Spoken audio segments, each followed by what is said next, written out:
obviously if Harvard's letting you write an essay to tell more about yourself and it's optional, you should probably do it. You can use your imagination.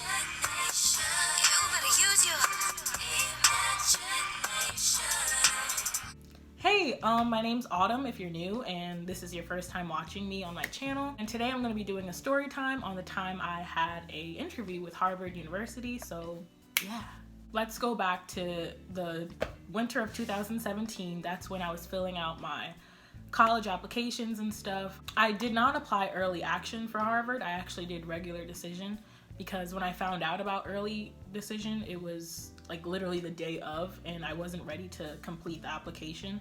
So I decided to just go into the regular pool. I'm not actually going to include like my stats and awards and all that stuff in the description because it's not really important, you know? So yeah.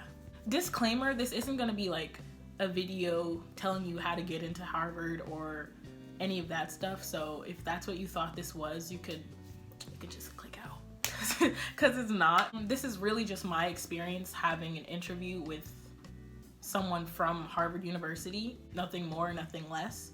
So yeah, basically towards the beginning of December, I was in contact with a Harvard alum. He had found me through email. He had contacted me and told me how Harvard had contacted him to get in contact with me because he's from my area where I live. I live in the Hamptons and he was in one of the towns close to my hometown.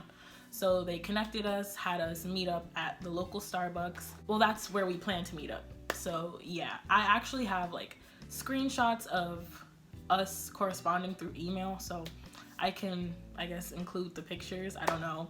Because some people honestly think you're like lying about stuff. I don't really see why I would lie about an interview with a school that I don't even go to. Like, I don't know. But if you're one of those people that needs to see proof about stuff, I got the receipts. So yeah.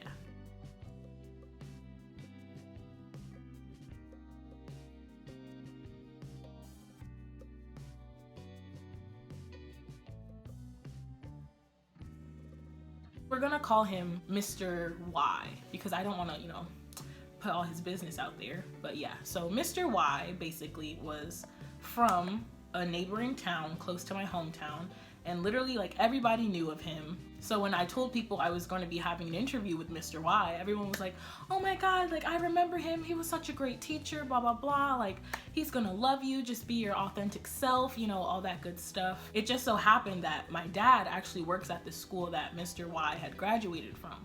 So obviously, you know how parents are, you tell them something that's essentially good news and obviously they spread the good news. So I would go to like, I'm just gonna say the school because honestly I don't think a lot of you guys know where it is anyway. So Southampton High School, that's where my dad works, that's where the interviewer went to school at, and I used to go there for like basketball games and to see my friends and stuff, and different like adults, even like kids my age, would come up to me and be like, oh my god, like you have a Harvard interview coming up, like I'm so proud of you, I'm so happy for you, like you're gonna kill it, like don't even stress, don't worry, blah blah blah. It was super like cool to see so many people that I personally knew, people that I didn't necessarily know too well, hear about what I was doing and like actually be happy for me and like I don't know. It was just nice having people be on your side and like really just like rooting for you, you know? I had like literally my whole community backing me up for this one little interview. That's crazy. The closer and closer I got to the actual interview, the more people would like see me and stop me on the street and be like, congratulations on your, you know, Harvard interview, like, you know, keep up the good work, stuff like that. A little bit before I actually had the interview, I had written a optional Harvard essay because obviously if Harvard's letting you write an essay to tell more about yourself and it's optional, you should probably do it. You know, I had everything I needed. I had my transcript, I had the personal essay, the optional essay, test scores, all that jazz. And I asked my English teacher if he could, you know, go over both of my essays, see if they were up to par. He checked over them, they were good. So everything was ready for the day of the interview. Now, fast forward to the actual interview. I was super nervous because I had never done a college interview literally in my entire life. And the first interview I was going to do was for an Ivy League, such as Harvard. I was just so overwhelmed. Plus, I have really bad anxiety, so I was just like freaking out the whole day. I was just like, what if I say something like wrong and I look dumb? I was just so afraid of making myself look like inferior, like I wasn't even supposed to be there or something. And I was really hard on myself, to be honest. I didn't want to leave a bad impression and make him think like, oh, she doesn't even deserve to go to this school. Like the whole day I was on edge kind of, and like my teachers could notice, my friends could notice, and everyone was trying to just like calm me down and stuff. And they're like, Autumn, like you're amazing, blah, blah, blah. Like even if you don't get into Harvard, like it's okay because you're still an amazing person. You still work hard, you know, blah, blah, blah. And I was like, you know, I mean, I guess you're right. Mind you, my school is super small, only 13 kids in my class. So for me, I think I was the only person that applied Ivy League in my class. So that was a big thing. So a lot of the people were congratulating me on that, and they were just like reminding me that even if I don't get accepted, it's like I put myself out there and I took a chance, and a lot of people have not done that at Bridgehampton.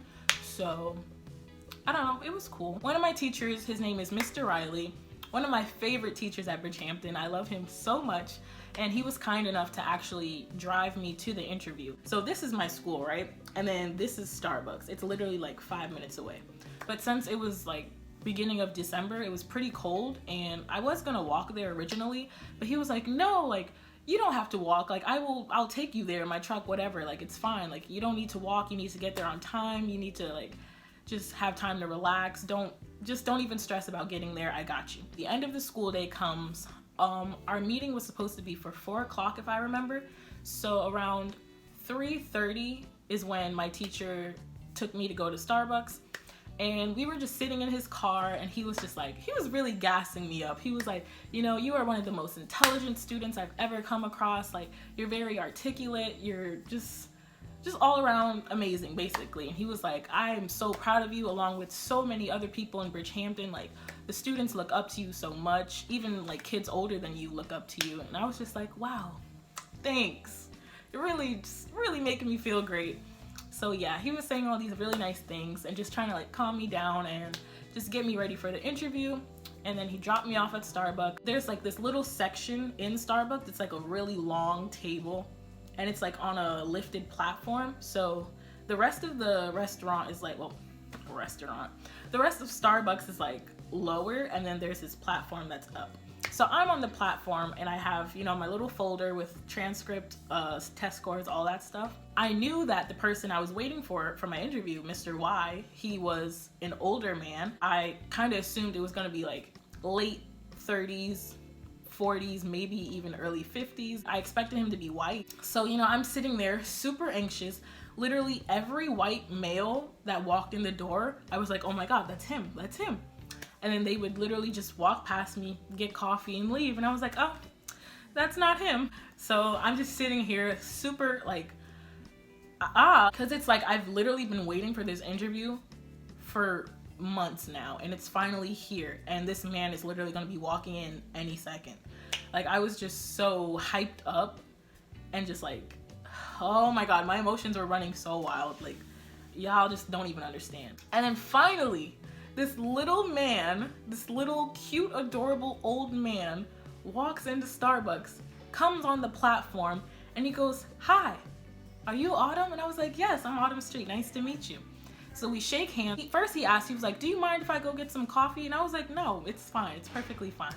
So he goes, gets his coffee, comes back, he sits down, and we start going straight into the interview. His first question that he asked me was, why was I interested in going to Harvard? And I explained how, like, honestly, for me, I feel like Harvard is one of the most well-respected institutions in the world. And it's like, if I go there, I can learn so much more about psychology, and it can open a world of opportunities for me once I graduate, which will allow me to do a lot of things that I wanted to do, such as opening up more affordable mental health services in like my hometown, because I know for a fact a lot of people want to go to therapy and need mental help, but they can't afford it, so they never get the help that they need. And that's something that really bothers me. So I wanted to be able to use my degree to get me somewhere that I could help those people. The other question was, what organizations or what clubs do I plan on joining once I go to Harvard. And I told him how I'd already actually contacted the field hockey coach because field hockey was my life. I literally loved field hockey so much. I also was interested in this club for Black women at Harvard. I'd reach out to them also because, well, obviously Harvard is like 70% white. I forget the percentage for Black people, but it's honestly not a lot. So I looked into that group so that I would have people, you know, that look like me, I could relate to, and just, it's nice seeing faces that resemble yours, and it's not like you're the only one, you know? Another question he asked me was, what do I plan to do with my degree? And it kind of ties into the first question that I just answered, but I went a little more in depth about how like mental health has always been super important to me, and how I feel like communities, especially minority communities, don't necessarily get to have the care that they need because they can't afford it. I just want to be able to use my degree to inform people on the severity of mental illness and keeping good mental health. He asked a few more questions. I can't remember them like off the top of my head because this was literally like a year and a half ago. So yeah, but our interview literally turned out to be like an hour and 15 minutes long. Like literally an hour, 15 minutes. I was so shocked because most interviews I hear are only like 30 minutes, but this one was as long as it was. So I was like, wow, like this went really well. And at the end of the interview, he goes, you know, if it was up to me, I'd accept you. And I was like, wow, thank you. Like, I really appreciated that. After I told him about like how important psychology and mental health was to me, he had said like basically that he's happy to have met me, and he hopes that there's more people like me in the world that just want to basically improve our surroundings and stuff.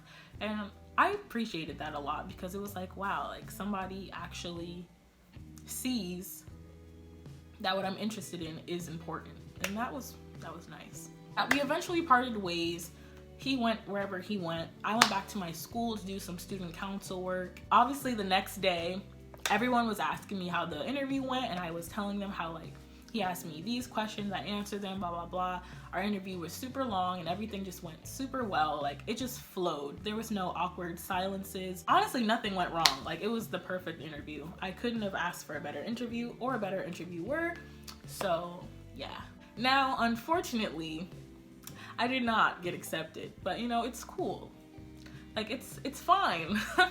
It's all right. If I still want to go to an Ivy League school, I have the option after I graduate undergrad here. I could always like, you know, apply for graduate school to go to an Ivy League. I'm not 100% sure if I want to do that, but I do know it's an option because for the most part, I kind of want to go to Stony Brook University for graduate school since it's in New York and it's like 30 minutes away from my hometown. So I could be able to work and go to class at the same time. Well, obviously not the same time, but like I could work and then go to class, you know, that type of thing. Ivy League, that's still a good option, and I'm definitely not going to take it off the table. So honestly, only time will tell. I don't really know what I'm going to do 4 years from now because I'm only in my second semester of freshman year. So honestly, anything could happen. So basically that's the end of this video. It was a little all over the place, I guess. I really don't know what to say, so I'm just gonna say thanks for watching, and I hope you enjoyed this little story time. And if you want more story time videos, you can just, you know, like, comment, and subscribe. All right, that was really ugly, I'm sorry, but yeah, bye.